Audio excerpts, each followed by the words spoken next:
Are you thinking of buying land in Tennessee? Well, you've come to the right place because in today's video, I'm going to talk about the top 7 things that you need to know before purchasing land in Tennessee, so stay tuned.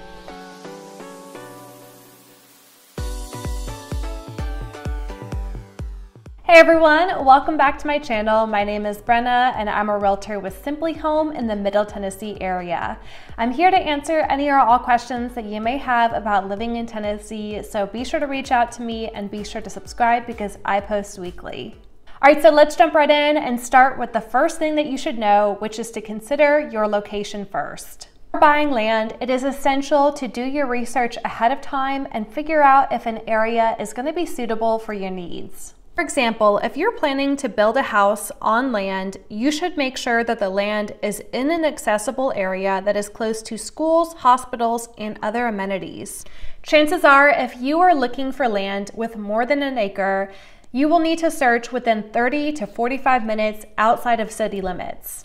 And if you are looking for land on smaller lots, anywhere from a quarter acre to a full acre, you can have much better luck finding listings in city limits, but a lot of times these are still going to be part of subdivisions. Before you start the search for land to build on, I would ask these essential questions first to narrow down the search. How far of a drive would I be comfortable with from grocery stores, hospitals, shopping, and schools? Would I still like to be in a subdivision or would I like to be on unrestricted land?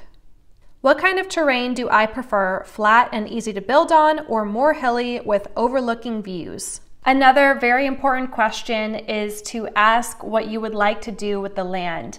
So if you're looking to have livestock on the land, if you're looking to farm, those are essential questions that you should ask yourself ahead of time because those can really narrow down the location. Once you have your location in mind, you can start to think ahead for your investment. I highly recommend you research current and future developments in the area that you'd like to purchase in.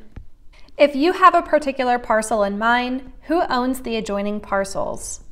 What is going on in the community that you're looking to purchase in? Are there new schools and community amenities being built? How fast is the community growing? If you purchase land on the outskirts of a major city, think about the next 10 to 20 years of development of that city and where you would like to be within this development. It is incredibly important when you're looking at land to think of the vision for the future. Another very important thing that you'll want to know ahead of time is about zoning regulations. Tennessee has different zoning laws for different areas, so you should make sure that the land you are interested in is zoned for the purpose that you have in mind. For example, if you want to build a commercial property, you should make sure that the land is zoned for commercial use. Many of my clients move to Tennessee with the intention of homesteading or potentially owning some livestock. Many cities in Tennessee have some rules and regulations over poultry and other livestock, so it's really important to do your research ahead of time with zoning so you don't run into any issues. Additionally, I have some clients who are hoping to build multiple dwellings on a property so they can have in-laws or other family members live on the same property. I also have investors who are hoping to invest in short-term properties, and there's lots of rules and regulations in Nashville specifically for this. So all of these scenarios, it's really important to do your research on the zoning and regulations ahead of time. Zoning regulations are not the only restrictions that you should be aware of when purchasing land. You should also know about subdivision covenants and deed restrictions. If you are purchasing a lot within a neighborhood with an HOA, then 9 times out of 10, the HOA restrictions will still apply to the lot. There are some cases where you can opt in or out of a voluntary HOA. HOAs can require approval of building plans and design choices, so as soon as you have architectural plans, you'll want to submit them to the HOA for review. Even if a community does not have an HOA, you still need to be aware of deed restrictions in subdivisions. Deed restrictions can limit what property owners can do with their land. Some common examples would be restricting manufactured homes, chickens and swine, or commercial operations on properties. To find out if there are deed restrictions in your subdivision, you can call the local county's deeds office and easily receive this information. This next section of the video is one of the most important parts, so if you take anything away from this video, it's going to be this section, which talks about the due diligence period once you're under contract for land.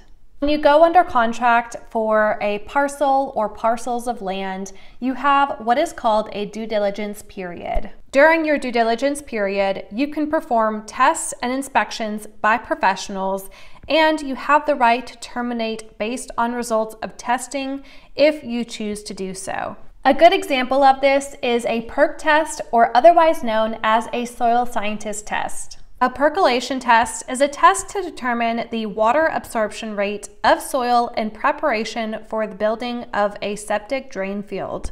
In terms of soil tests, the faster the soil absorbs the water, the better.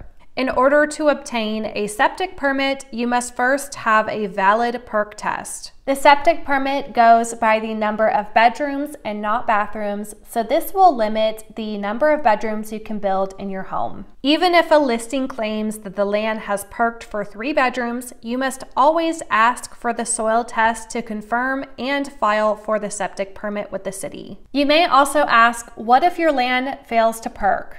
Without a successful perk test, there can be no septic system or permit, so in most cases, you cannot build a dwelling. Now, please note, if the property is already hooked up to the sewer system, then this does not apply and you do not need a septic. Other due diligence items include performing a survey, which is completely optional for the buyer to do. If you can find pins indicating the property line, many buyers feel comfortable moving forward without a survey. A lot of times the listing agent also has a copy of a survey, or you can call the county deeds office for the plat map if the property is in a subdivision. Ideally, property should have a water and electric source at the road to be used for your future build. Not every lot will have access to city water, and in some cases, a well may be necessary. And if a property already has a well, then you can perform a well test to see if the water is suitable for drinking. Electricity is not always at the road, and easements do not have to be granted if a property is landlocked and doesn't have road frontage. The average cost to run electric from the road to a house is around $5 to $25 per linear foot. You can also have natural gas run to the property as well if it is available at the road. All inspections done while under contract for a property are all to be done at the buyer's expense unless otherwise stated in the contract. That means if you would like the seller to pay for a survey or a perk test, you need to write this in the offer ahead of time. Another tip that I have for you if you're purchasing land in Tennessee is to look at flood zones. Many cities in Tennessee are prone to flooding due to the many lakes, streams, and rivers that we have here. Technically, everyone lives in a flood zone because floods can happen anywhere at any time. However, properties that border or lie close to a body of water are going to be more at risk for flooding. In order to find out if a particular property is in a flood zone, you can use the FEMA flood map. If a property lies in a flood zone, you will see shading on the map and a zone code letting you know how severe the flood risk is. High-risk flood areas begin with the letter A or V on the FEMA flood map. If you plan to purchase a property in a flood zone and plan to obtain it through financing, then you are required to have flood insurance to do so. Many flood insurance programs cost less than $400 a year, so call an insurance agent to know all your options. If you are purchasing a property in a flood zone, you can still have a perk site and build in a floodplain, but of course this isn't ideal and will most likely cost more to build. The due diligence period is the only time that you have during the contract to perform tests and inspections, so you want to make sure that you have enough time to do so. So a long due diligence period for a lot of people is going to be most ideal. The final thing that you should know about before purchasing land in Tennessee is about our Greenbelt program. The Agricultural, Forest, and Open Space Land Act of 1976 allows certain land to be taxed on in its present use instead of its market value. This law preserves farm and forest land by easing the burdens of property taxes. You need a minimum of 15 acres of land that is either currently or previously used for the production of crops, plants, animals, and/or nurseries. If you purchase land that is already a part of the Greenbelt program, you can elect to keep up the Greenbelt status and have property tax relief. So this is a major benefit to people who are looking to own big parcels of land here in Tennessee. The law limits the amount of property which can be qualified for Greenbelt to 1,500 acres per owner per county. For more information about the Greenbelt program, I have some information in the description box below, so check it out. All in all, purchasing land in Tennessee can be a great investment, but it's so important to do your research ahead of time. If you are looking to buy land in Tennessee, let me know in the comment section down below where you're from and how many acres you're looking for. Thank you so much for watching today's video. I hope you enjoyed it. If you did, please be sure to leave a like and subscribe, and I will see you next time.